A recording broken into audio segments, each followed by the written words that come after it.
I think that what you're going to see about Signature is that we are able to roll with the punches of whatever the industry brings because of the leadership team we built. The fact that we have the most past presidents of the board of realtors than any other company. And what I think has hurt many agents is they're so hopeful that it's going to be better and that their business is going to change and that these leads are going to pop up out of the sky. A split plan or service benefit has never fixed someone's business. The business can only be fixed when you're ready to address it. You can't just have one pull in the water and hope to survive economic changes. You got to have several. Better yet, own the lake. Welcome to Signature Buzz, your fast-paced weekly real estate sales meeting. Well, welcome to the Signature Buzz, Chris. It's awesome to be here.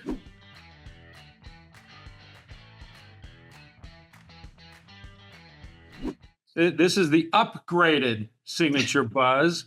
It's finally going to get off the ground. As I say, you know it, right? It's an award-winning episode. We're going to do it, right? So we're going to have some fun. Is that okay? I notice every episode you're in becomes award-winning as soon as you're in it. So I guess that's the truth. Huh? Don't play the player, play the game. I know that's all I can say, right? So last week you guys talked about the market, talked about the current market, what agents are doing. A great episode, and tell me a little bit about that. Yeah, no, I thought it was fun. We hadn't done broker issues in a while, and so it's interesting between the market areas between here and Utah and the rest of the country. We're just seeing, different trends of activities and things that are happening. The market in some price points has slowed. Inventory levels have risen, which is nice. I mean, I think in Las Vegas we're at like 7,800 active listings, which when you think about it, isn't a lot of listings. Like we've seen it 20,000 at one time. That was horrific, right? But anything like that, when listings don't sell in 30 days, we were at like 70% of all properties were selling in 30 days. Now it's like 56%. So people are freaking out.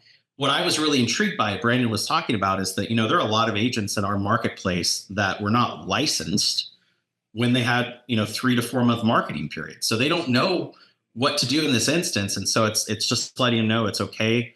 There's a new normal that's coming. And if you want to, if you really like the real estate market, no matter what, it's going to change. Yeah. And I don't want to burst your bubble, but some of the agents weren't even born when all that stuff was going on. Remember the times where we were literally, if we saw a house, we would write the offer on the hood of the car and go back into the house and hand it to them. Yeah. Some of these agents weren't even born then. So, this is let that somber thought, sink into it for a little while. I went to a gas station this weekend to get gas in my Jeep, and they have that little thing above the thing. You have to be born this year to be able to buy alcohol. And it says to be 21. And that year is half of the age I am. So that made me feel old. I mean, I know this is how you feel every day, but I'm just saying, for me, it was a new experience. And here I thought you were going to talk about going to Disneyland, and you have to be this tall for these are the jokes, people. These are the jokes. So, hey, this is going to be fun because I get to interview Chris Bishop. Yeah. On the other side of this, but Chris doesn't ever get interviewed, so I thought that would be kind of cool to learn about Chris, find out what makes him tick. I know it's kind of scary, but we want to let the secrets out. And Scotch. And we're going to get into a lot of the market stuff and everything else, and we're going to talk about you and what you like about me. Of all my infinite amount of quality traits, which one is your favorite? So we'll get to that in a little bit. But the first question: if Chris Bishop could ask Chris Bishop a question, what would it be?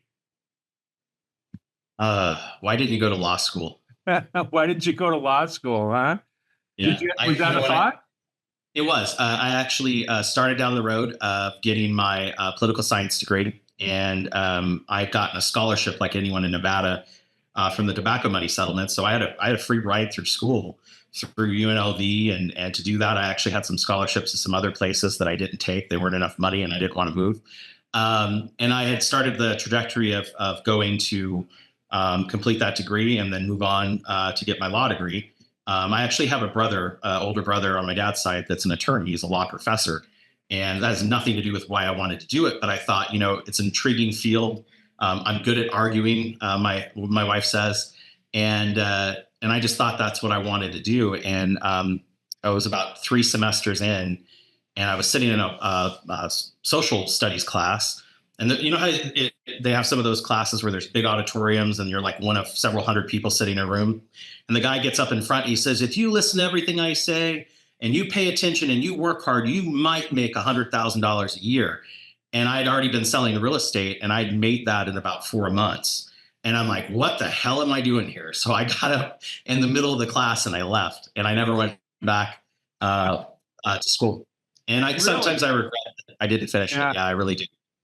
Yeah, and I sure that regretted not finishing in school. I tell everybody I wanted to be a doctor, but the eighth grade tripped me up, so I couldn't get through that. So yeah, but yeah, that's funny. What other regrets I've do seen you? you tell people in bars that you're a doctor before. I've seen that move by That's you. it. Hey, you just keep quiet. You don't need to interrupt, right? That's right. Um, so arguing, yeah, you do like to argue. Although you're 0 for with Amy and I, you've never won an argument with Amy and I.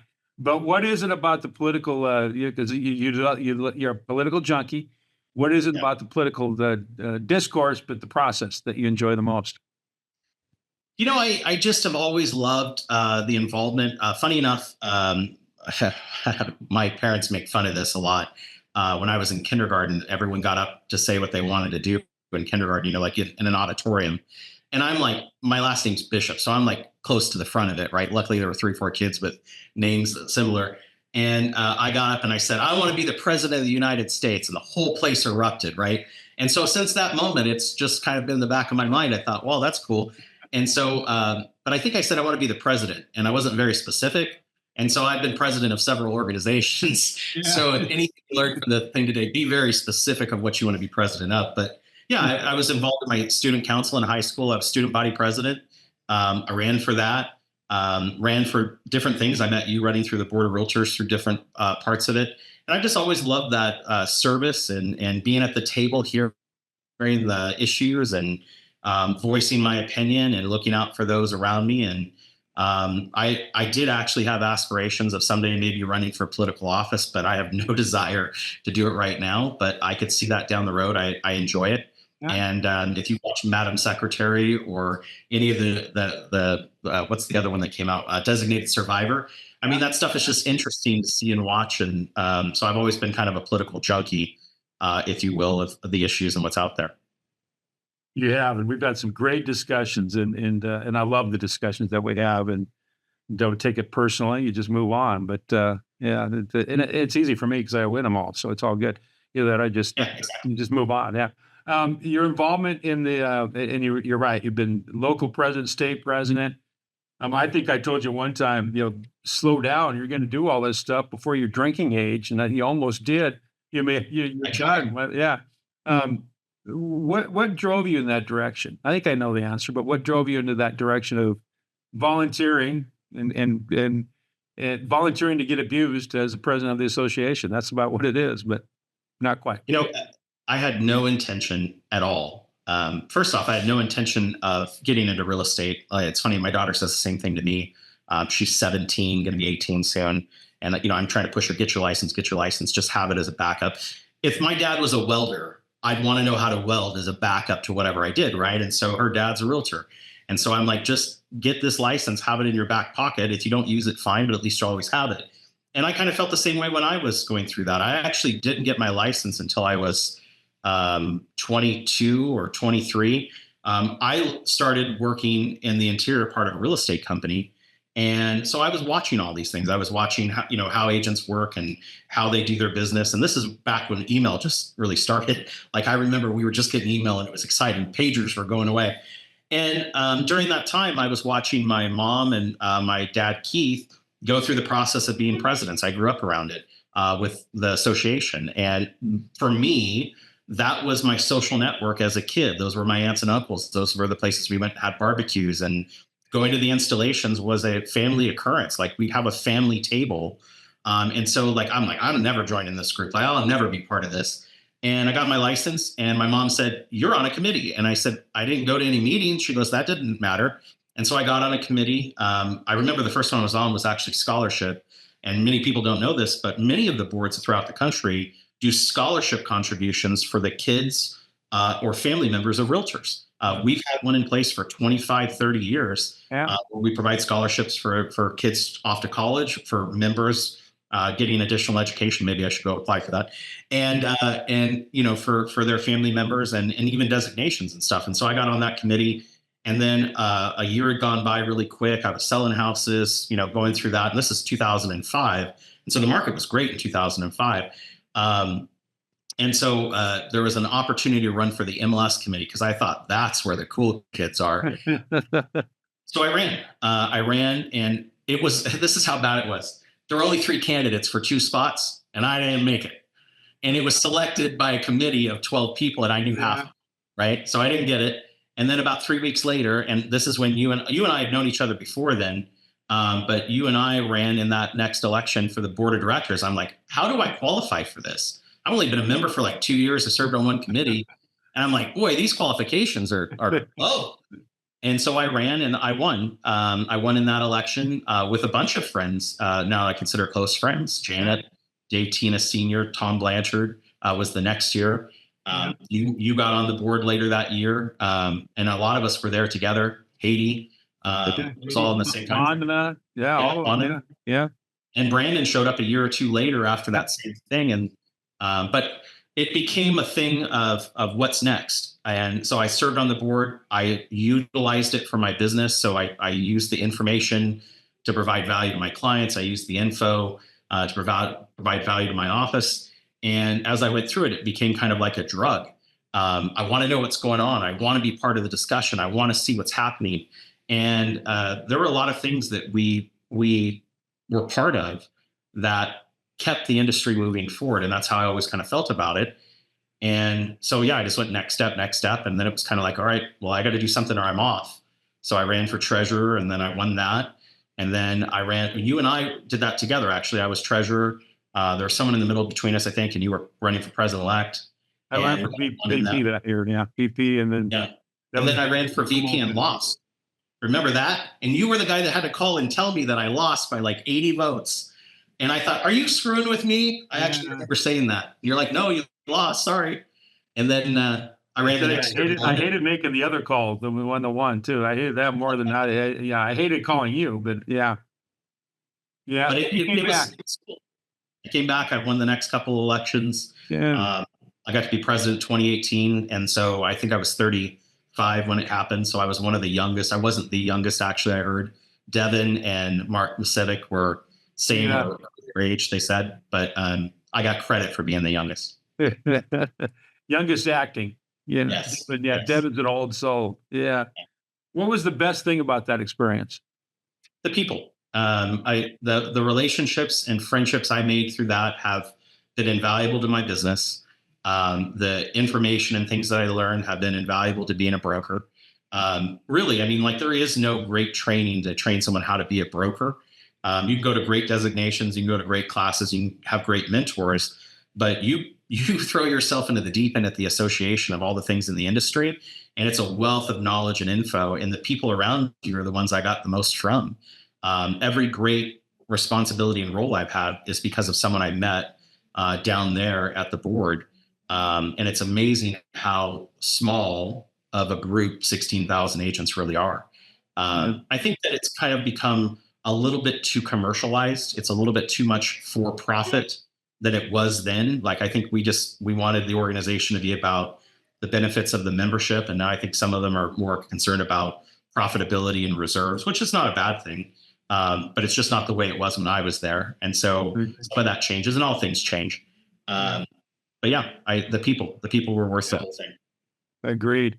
And I think it teaches you, does it not? I mean, I think it does teach you how to be a better broker. I think it teaches you conflict resolution and trying to get through that, right? I mean, well, there's been some conflicts down issues. Yeah, what's that? Go ahead.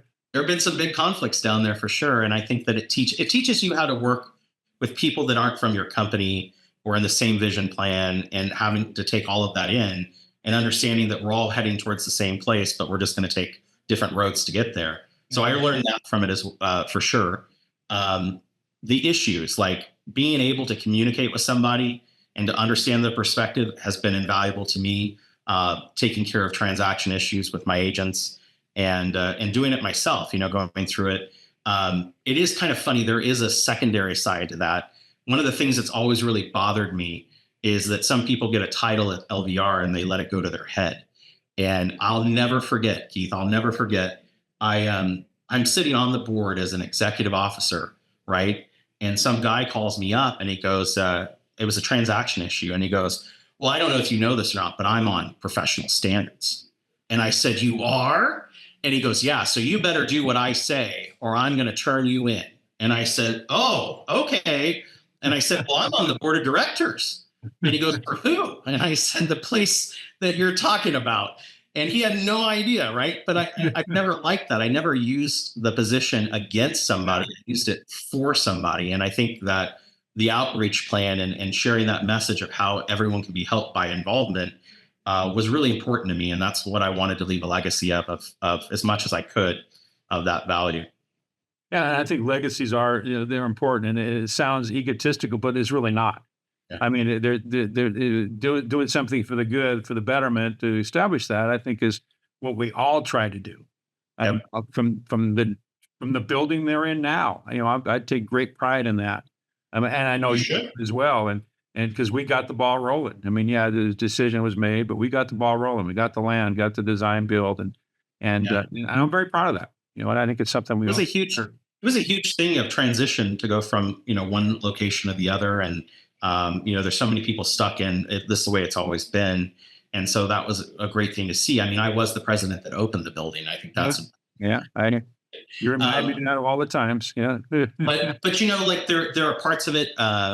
Believe it or not, in my family, and you know this about me, but so my stepdad Keith has been president. My mom's been president. I've been president. In a family, I've heard of many husband and wives, and I've heard of many fathers and sons, but I've never heard of a whole family. Yeah. But we're weird. I mean, we're very weird. And I think that's my daughter's trepidation about getting into the business because she thinks it might happen to her. So, but get involved. Pressure's on, Maddie.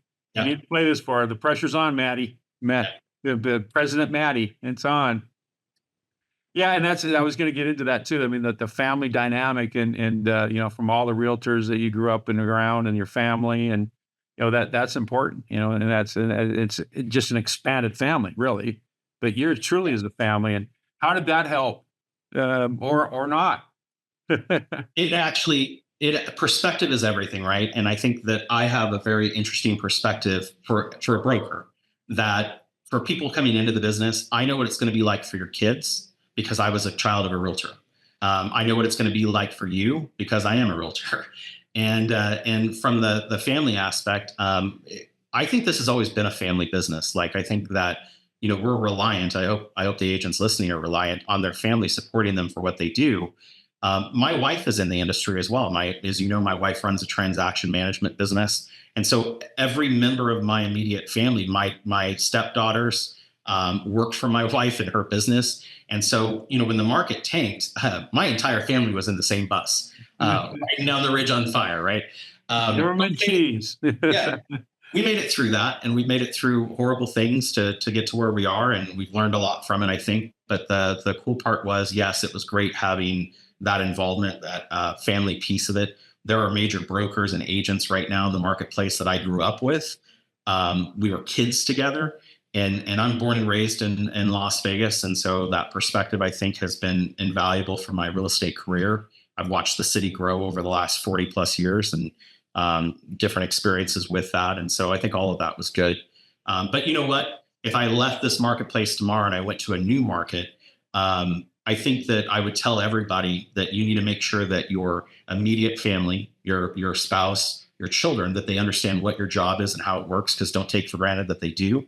And make sure that people in your support group understand it as well. I mean, you should be asking them for business, but like, I was surprised. My wife works in the industry, but she didn't actually get 100% of what my role was every day as an agent. She just saw the deals show up, and I had to explain all of the legwork that goes into it. And I wish I would have done that sooner with everybody, especially my kids.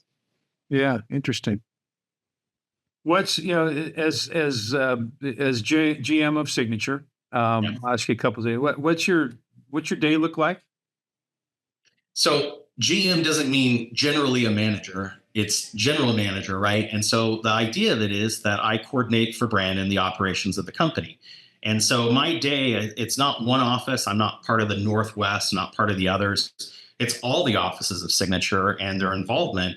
And so I really try to be there to support all of the office managers in their role. And I think that's my primary goal, is that while you're operating your office and Tom's operating his office and we're going through that process, my goal is to support everything that you're doing. And then the back office vision, right? That if we could make everything perfect and we could operate in a steady process, what would it look like where we would go? That's my primary role. My secondary role is coaching, mentorship, and training for all the agents here at the company. And when you're a broker of an office like you are for 230 plus agents, you can't be everywhere for everyone all at once. And so I'm the backup for that. Brandon's the backup for that. And what we've always wanted is, it's not about a title, it's about support and service for the agents. I don't care what you call me, but I do care what you call me. Don't call me those 4-letter words. But it's about support. If you can't go to the manager of your company and feel that they'll be there to help you through a deal, then you got a problem. And I've always wanted to be there. I jump into transactions all the time. I will lead agents through a transaction if I have to, whatever it takes. I'll call the other party and eat crow if I have to. Whatever I have to do to get you through the transaction and get you paid is my primary responsibility. And so that, and the staff operations of the company, we've got some amazing people that work here at Signature that are supporting the agents. Probably one of the best leadership teams in town. That literally they give their entire heart to it. They will do whatever they can to help them, and creating training opportunities and all of that stuff together. And we saw the complete dynamic change during COVID when we had to operate the company virtual. And so because of that and the process we went through, a lot of our items have now become very accessible, like this meeting, to agents anytime, anywhere. And because we have such a robust group of people that we're trying to reach out to.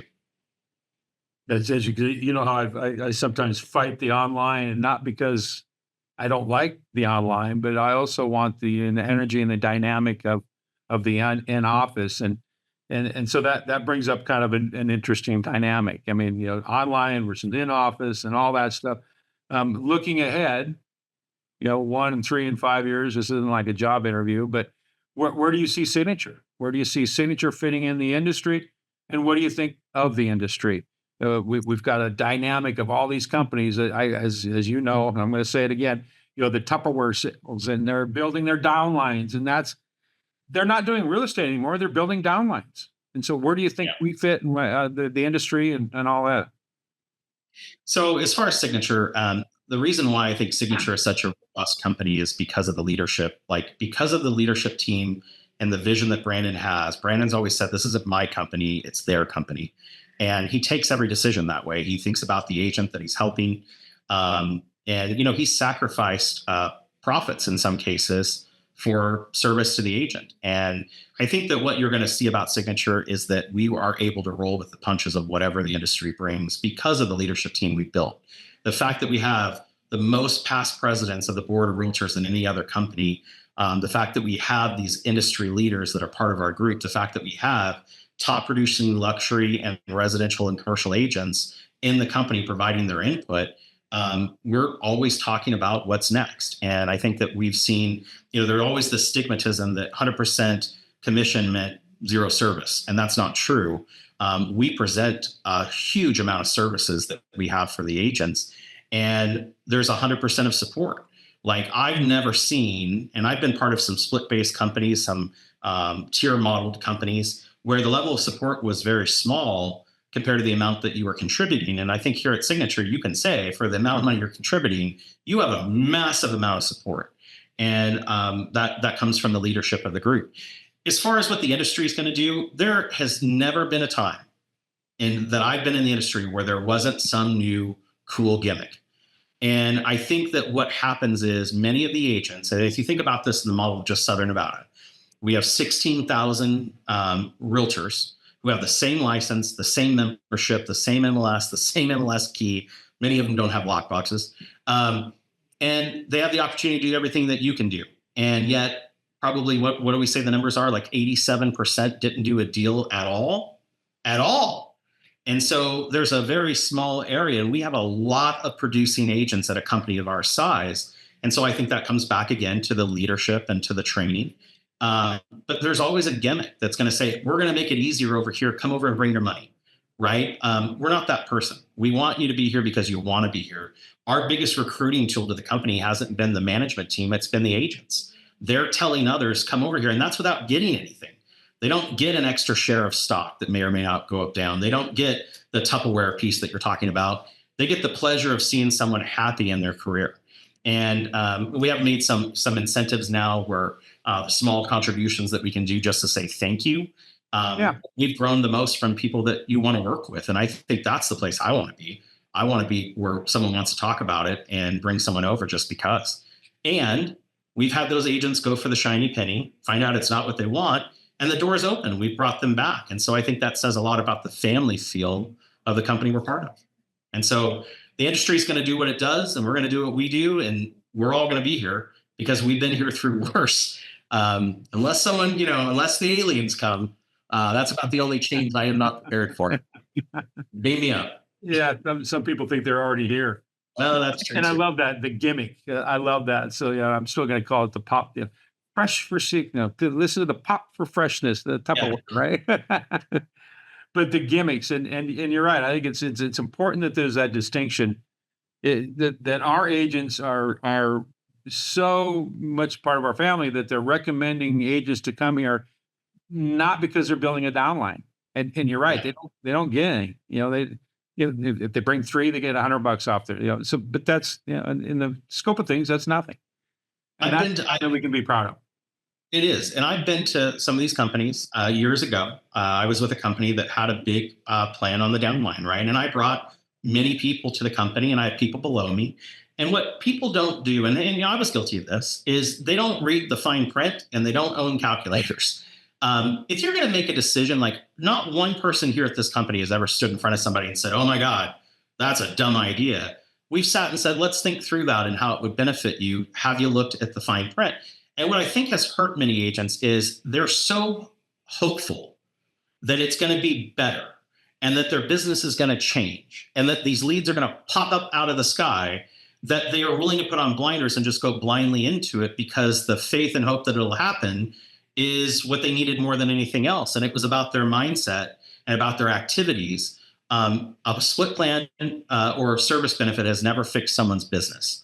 The business can only be fixed when you're ready to address it. As you know, in the coaching and things that we do, there's usually an underlying area. And that's why people continually end up jumping, because they're looking for the shiny way to do business without the hard work. And that's just not going to happen. For me, I don't want to make prospecting calls either, but I have to. Like I have to have the life I want. And I don't want to have to deal with horrible people and transactions, but I have to. And I don't want to say that I'm wrong, or even when I'm not. You won't relate to this, but even when I'm not, but I have to get through the deal. And I think that's the thing agents should really look at. And they'd be a lot happier with the place that they're at, the things that they're doing, in my personal opinion. Yeah. And I don't disagree. I think there's going to be some dynamic changes in the industry. I think there's going to be some dynamic changes that are yet to come, and what they are, nobody has a crystal ball, but I think there's going to be some stuff. Yeah, go ahead. I don't want to say this is not a fable, but remember the story of the house built on the sand and the house built on the rock. I think a lot of these houses in the industry are built on sand. And it's not because they're bad people or had bad intentions. These are great people and great companies that care. But the sand is shifting out as the industry changes. A great perspective is the REO agent perspective. Like Tom's an REO agent who still doing a business from it. Where are all the others? Where have all the good guys gone? Because they're gone. They were not robust and well circulated in the business. They didn't have other sources of income. And I always talk about that in my coaching, that you can't just have one pole in the water and hope to survive economic changes. You got to have several. Better yet, own the lake if you can. But the whole point is that, a lot of these groups are set up for one vision. And when that vision goes away or the industry changes, they're out. And you and I have seen companies come and go over the course of the last several decades that I was shocked that there was no backup. They had no other industry ideas. I mean, they're just gone. Huge companies. Yeah, Yeah. big brokerages. Yeah, absolutely. I think we'll see consolidation in the industry. I think that we'll see, agents fighting for different things to get from their brokers and what it is. But I think where you're going to see us pinpoint is that we're going to provide the best experience at the best price with the most support you could ever get. And that's where we've always positioned ourselves. And I was just going to ask you, what do you see about brokerages and then in the near future? You mentioned consolidation. What's that going to look like? What, if any, do you think is going to change with the brokerage model, maybe, but with brokerages entirely? I came across a broker I'm doing a transaction with, and a wonderful individual who just is great to work with. And their model is completely different than ours, and it comes out to a flat, small fee. Like they're not talking percentages, they're not talking. It's just a bang, here it is. And they have not conquered the marketplace. Like the first time I've ever dealt with this person, and they're lovely to deal with, but they haven't conquered the marketplace. So it's not going to be a question of the cost of service, right? And I'm so tired of hearing that. People don't care about the cost, they care about the value of what you're providing. If Keith can list my home and get me $1 million for my 300,000 fixer upper, I don't care what he charges, right?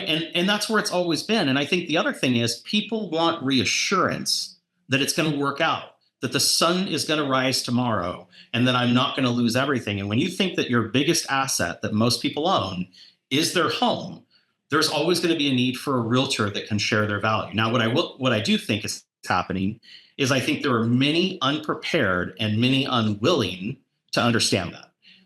The thing that we're seeing, I mean, and you and I have seen it on chat groups that we're part of and NAR meetings that we're part of, is there's these people that want to say, not happening to me. I'm not going to do that. I'm not going to let it happen. And they have to understand there's always going to be change, right? And I'm just thankful, like I grew up in the family I did, where they forced me, my mother forced me to do hundreds of net sheets so I can explain the costs in a deal. My dad trained me to use a buyer broker agreement from the beginning. And I only got screwed over a few times not doing it before I said never again. And it's an industry issue that we don't, have those things happening with every agent so that they're better prepared for it. But like, if you really thought to the beginning of this deal, would you have not planned for this to happen if you hadn't been more prepared? And I always come back to that. And so you got to learn those lessons, I guess. But I think those are the changes we're going to see, is that people have to adjust to the mindset of where we're at, or you'll be a travel agent not doing much. Yeah, and Hey, how'd that work out for the travel agents, right? by the way, I got a call from a travel agent the other day, and I got to say, she told me stuff the website never told me. And so even now, I'm like, yeah, I'll pay you to help me set up that trip. And so there are still travel agents out there. It's just that they're not as prominent, but they're still out there getting paid. Yeah. So Yeah, interesting enough, I had an issue, as you know, remember a couple of years ago with the Scotland trip that our family was going on, and had I used a travel agent, it would have been a lot less painful than it ended up. And none of them wanted to help me, and I get it. It's yeah. like the transaction is closed, and I'm coming and trying to get them to help me. But I learned a lot of things that there are some value to that. Yeah, Think about this. This is the funniest thing that people don't know that haven't been around for it. In 2007 and 8, you were there for it. We had a campaign, keep banks out of real estate. yeah, Right? And then the market crashed and they owned all the real estate. yeah, So that didn't work. But the funny thing about it was the fear then was that you'd walk into a branch at your local bank, and sitting there would be a mortgage banker to help you, and then next to him would be a real estate agent or a salesperson to sell you something, right? And I mean, if you think about it, that's a forward-thinking plan. I've actually connected with some bank managers because I worked in a bank when I first started, my first job. I called them up and said, "Hey, do you have an open desk? I'd come sit in. I'd love to work a deal to get you guys some more loans." I was stunned when they said yes. yeah, Like, you just have to ask sometimes, yeah, but that was the funny part. Keep banks out of real estate, and then they yeah. owned it all. You didn't say that anymore. But Huge they, amount of money was yeah. spent on that. Huge amount of money. Yeah.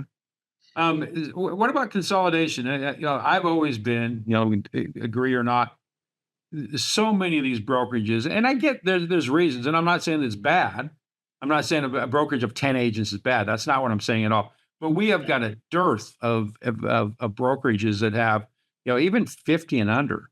And Yeah. I question the economics of that, and I question if that's a long-term play. What do you think about consolidation and what happens, if anything, to them? 20 years ago, my mother said to me, if you're going to open a real estate company, you either have to have a lot of agents or a little, because in the middle, it don't make any money.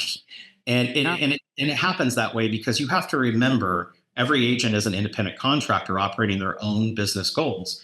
And so if everyone had to do 10 deals to be there, be a different story, right? And we have friends in other marketplaces where they don't charge splits or transaction fees. They charge a monthly fee that's thousands of dollars. And the agents pay it with no problem because there's an expectation of a level of business that they do.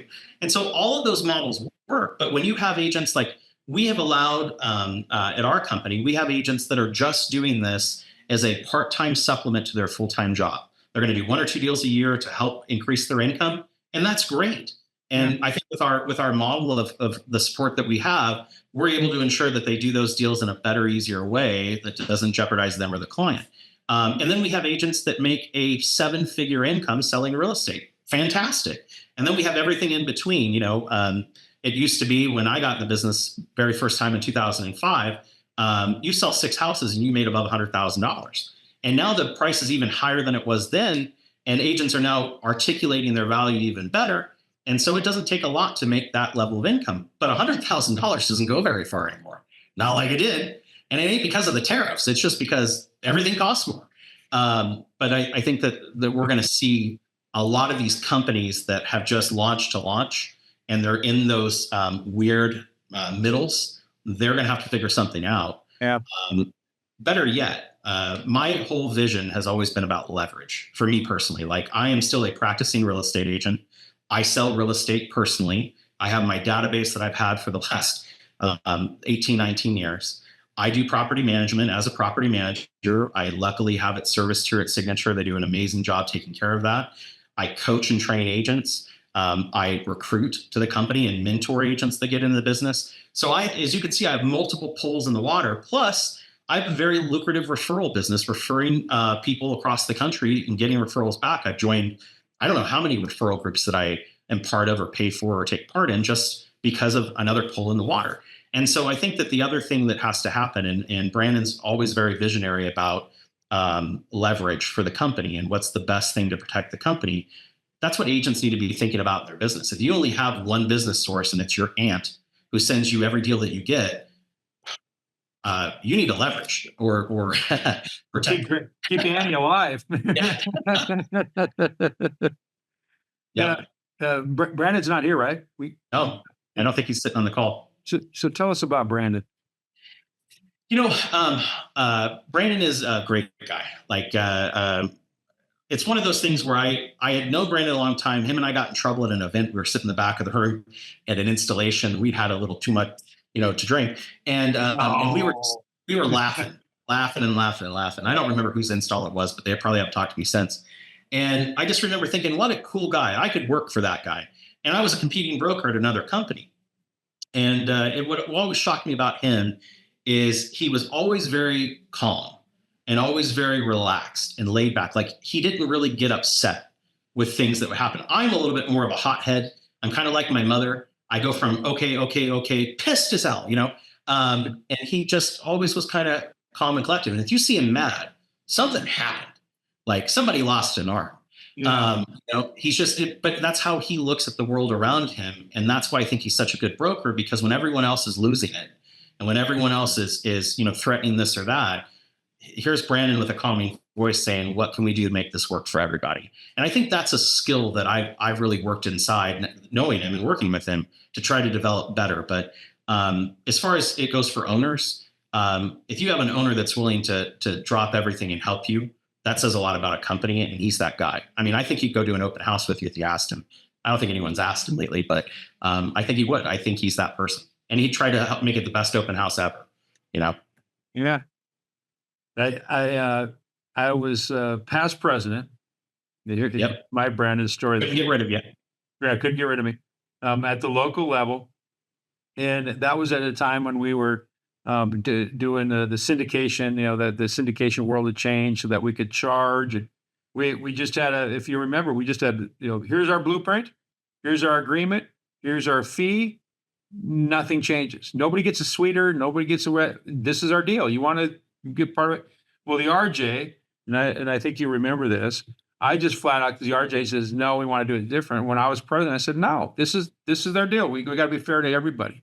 Well, the CEO at the time went behind my back and undid that deal and gave them what they wanted. And then she had left at that time. She was already got, but I find out about it. And I know this shocks you. I have a bit of a temper, and I saw red. I mean, I spoke in tongues. I'm quite sure. I'm not even sure. I made up swear words when I found I out remember that. going off, and the vision of me looking down the table. If you remember the T in the table, I'm looking down, and Brandon Roberts is tilting his head forward like he was at the zoo looking at the orangutan being shit. He just had this look on his face like, dude, we get it. And that was just frozen in my mind about, he just oozed, calm down, calm down. Yeah. And I did. And so I always remembered that going on. And you're right.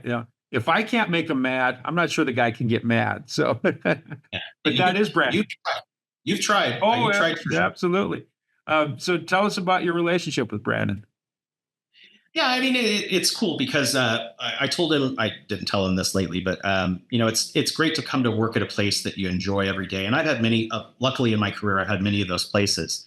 And I didn't leave my last company because I didn't like it or I wasn't in an enjoyable atmosphere. But I mean, like, I get up early to come into the office because I like what I'm doing with the people I'm doing it with. And it's like going to work with your buddies, like that's how it feels. Like the agents here, we're all in it to win it together. That's what I feel. And I hope that all of them feel that way. If you don't, come see me and sit down in my office and we'll feel that way together. But that's how he is. And so the fun part is, all throughout the day, we're communicating on programs and plans and things that we've got on the list for the agents coming down the pike, and all of the events and stuff that we promote. And so it's a great collaborative team and feel for that. And it's the same with everyone in the group, and Brandon's really made an initiative. I wish I could do it as well as he does, to be in all the offices on a regular basis, on each location. And I kind of stick sometimes to my Northwest spot, that's where my desk is. But I would love to make it to Green Valley more often, like he does. He tries to be there maybe 1.5 days a week.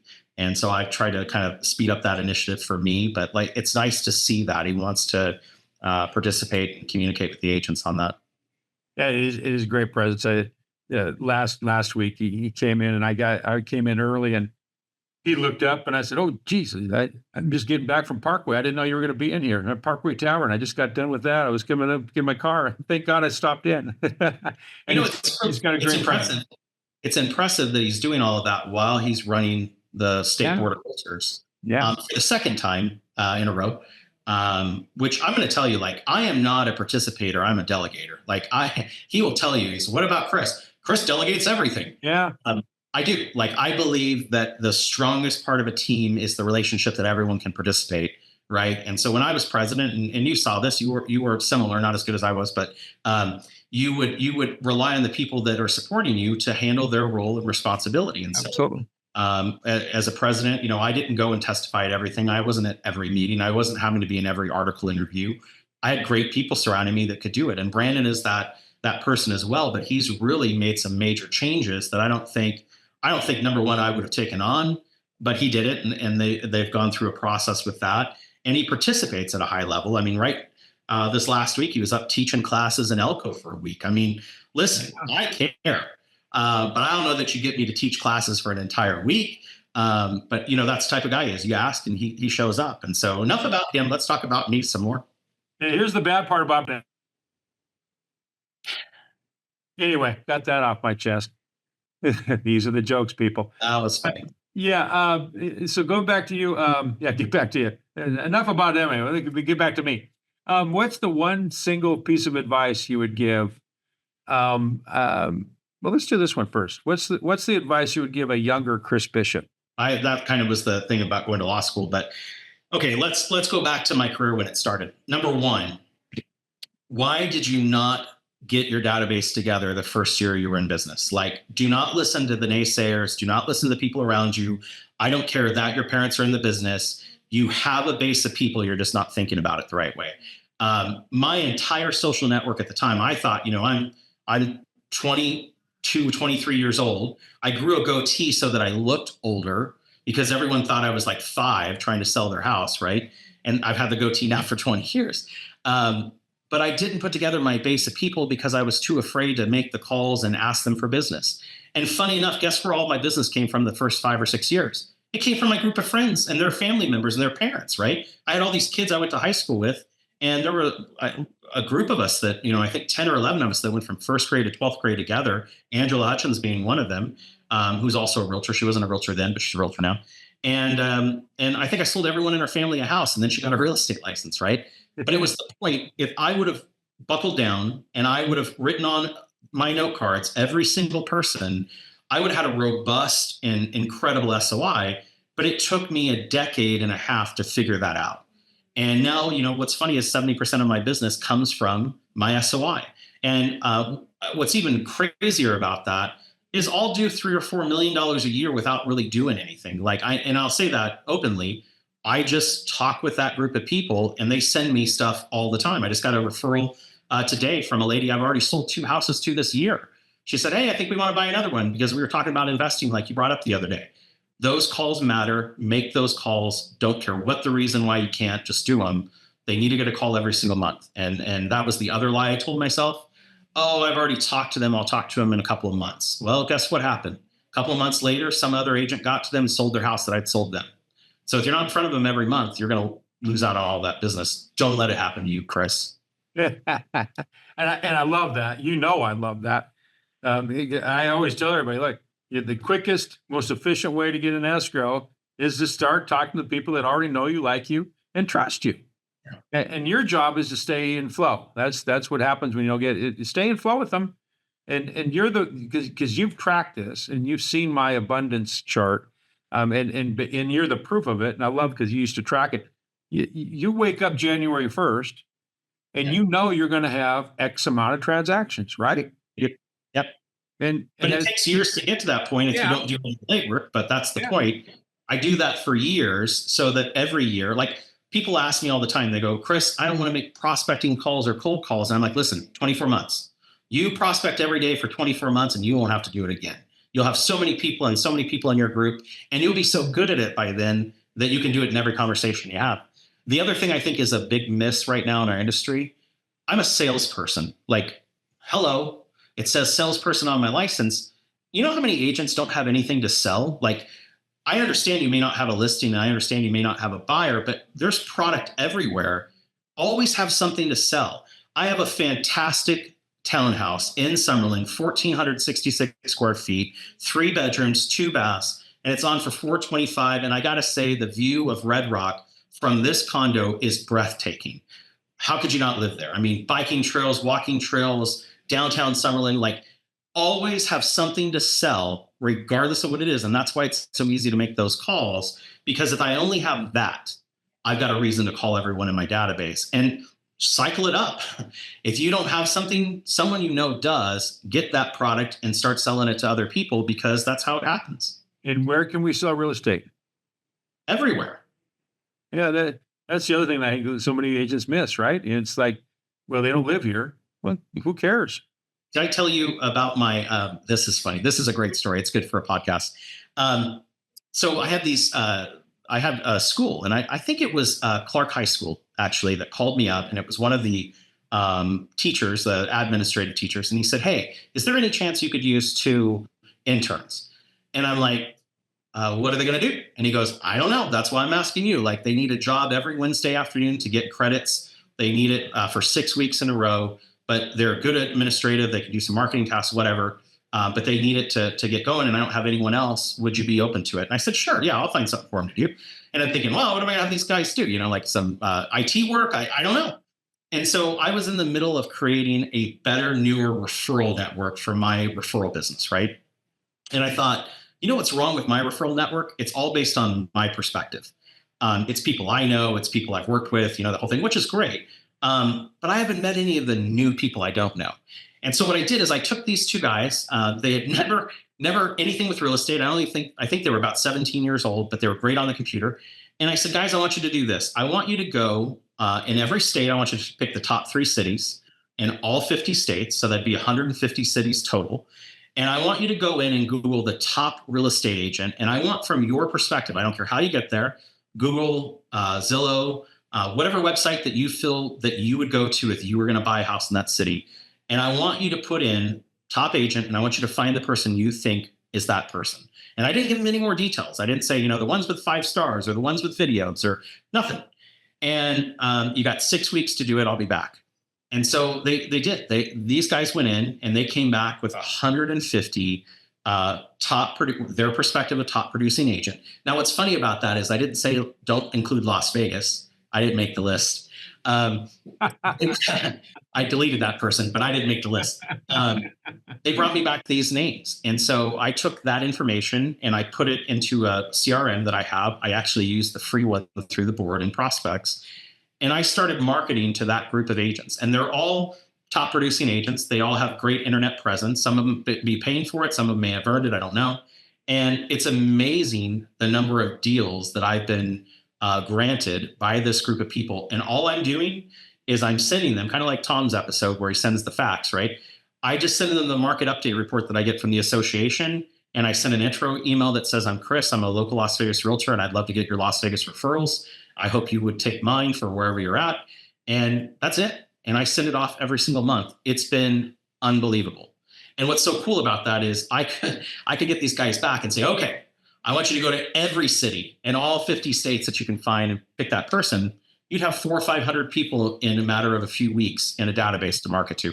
And the good news is, Keith, you could do it. I could do it. Tom could do it. Brandon could do it.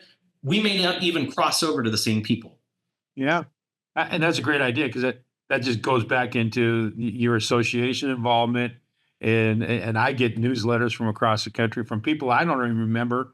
Yeah. That's why I know I've met them. I get, all across the country. I get those similar, updated markets and referrals and everything else. That's a great idea. It's a great idea. Yeah. And, for me, the thing I hear a lot from agents, and this will be about the last big point I have, I guess, for this episode. Tune in for section 2. No. Yes. This entire business has always been about relationships and people. And what I got from working with you for an entire year in our coaching group was that I can't be beyond connecting with people. I can shift off almost everything else, like the paperwork. I can shift off the daily busy activities, but I can't shift off connecting with people and showing them I care and what I'm about and the things I want for them and their business. And so that's the one thing you have to master in our business. And so, yeah, I spent years doing script practice and role play so that I had good things to say and talk. I mean, the reason why I was going to be an attorney, I thought I could handle any argument. Well, I got to be prepared for every outcome in this business, right? And it was Mike Ferry's training that taught me that there's only like 40 questions that could ever be asked. And here they are. Go get good answers to them, right? And so I did. I went and got good answers, and I role play and practiced them. And so now when someone asks me a question, I've got a good answer. It's not because I'm a smart aleck or because I think it's funny. It's usually something very sarcastic in some ways. But it's because I practiced that. And so, if I give nothing else of advice in here, is that you have the ability to know the answers to the questions, do it. You've got to become good with talking with people, because that's the bread and butter of the business. Just do it. And at the end of the day, if you feel like you're struggling, if you feel like you don't know what to do, you feel like your business is at its end, immediately, don't wait, immediately drive to the office, knock on one of the broker's doors and say, help me, because I will drop everything I'm doing for that agent at that time to help them through that. And I know that every single one of my managers would too. Amen. We have time for one more question? Yeah, please. As long as it's not about Brandon. Enough about Brandon. Oh, yeah. Oh, what would you ask Chris Bishop 10 years from now? Why didn't you buy Bitcoin? No. By the way, that's funny, because when the right time to get into Bitcoin was? You're asking the wrong guy. Probably today or tomorrow, right? Or never. Every time I didn't. Every time I didn't. That's true with any investment, right? All along the way, there's been these great opportunities that have presented themselves in life that I've ignored. And it's not because I'm not a willing, able person. let's go back in time. So in 2007, or 2009, actually, I bought shares of Citibank at $1, thinking, that's expensive. And I mean, I'm not talking a little. I remember getting like a $20,000 commission check, and I put $10,000 in it. And I think now it's at 100 and something. Boy, I sold it at $2 thinking, you're a genius, right? Idiot. Money. There have been examples of that my entire life, of things that I should have planned and invested better. So I'm going to tell Chris then, buy more real estate, make more investments, don't piss it all away. There was a quote, and I always think about Al Levy at his office on his desk. And I remember seeing this as a kid. And then there was a photo of it for years. And it said, this is real estate prayer. Dear Lord, please give me one more great real estate market, and I promise not to piss it all away. That's the truth. And that's what happens. You earn this income in our business, and you got bills and expenses, right? So number one, Chris, thank God we started operating a real estate business like a business. And I did that years ago. But number two, get more reserves, get more saving, get more investments.